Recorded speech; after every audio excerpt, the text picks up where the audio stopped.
সুপ্রিয় দর্শক, আসসালামু আলাইকুম। রোনালদোর গোল দেখে কাঁপে প্রতিপক্ষ দল, চোখের পলকে বল যায় জালে, মেলে সাফল্যের ফল। টানা 2 ম্যাচে রোনালদোর জোড়া গোল, গোলপোকার দাপটে কাঁপলো আল রিয়াদ।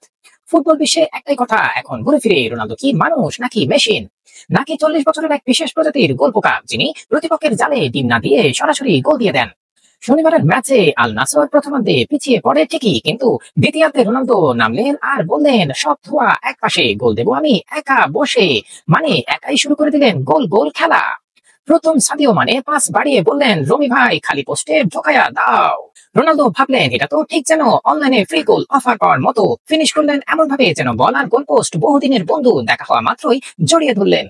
তারপর মানে আবার বল বাড়ালেন, বাই লাইন থেকে ডিফেন্ডার ক্লিয়ার করতে গিয়ে এমন মারলেন যেন বলকে মারো কিক, কিন্তু নিজেকে দিল ঠিক। বল রোনালদোর পায়ে গিয়ে পড়তে তিনি দিলেন একখান বুলেট গতির ভলি, এমন এক ভলি যা দেখে বলটা হয়তো বলছে, মাগো আমি গেলাম।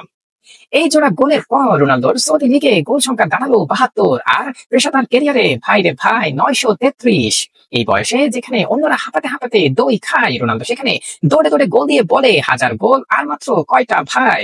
এই জয়ে আল নাসর এখন 27 ম্যাচে 57 পয়েন্ট নিয়ে লিগ টেবিলের তৃতীয় স্থানে। দ্বিতীয় স্থানে 1 পয়েন্ট বেশি নিয়ে বসে আছে আল হিলাল, আর শীর্ষে আল ইত্তিহাদ। তাদের দেখে মনে হয় আমরা পয়েন্টে শীর্ষে থাকবোই যতক্ষণ না রোনালদো আমাদের সামনে আসে। সবশেষে বলা যায়, রোনালদো গোল দিচ্ছেন এমন ছন্দে বোঝাই যাচ্ছে বয়স কেবল একটা সংখ্যা, আর গোল ওটা তার অভ্যাস। সুপ্রিয় দর্শক, এখানে মাঝে মাঝে খেলার সংবাদ পেতে আমাদের সঙ্গে থাকুন। ধন্যবাদ। আসসালামু আলাইকুম।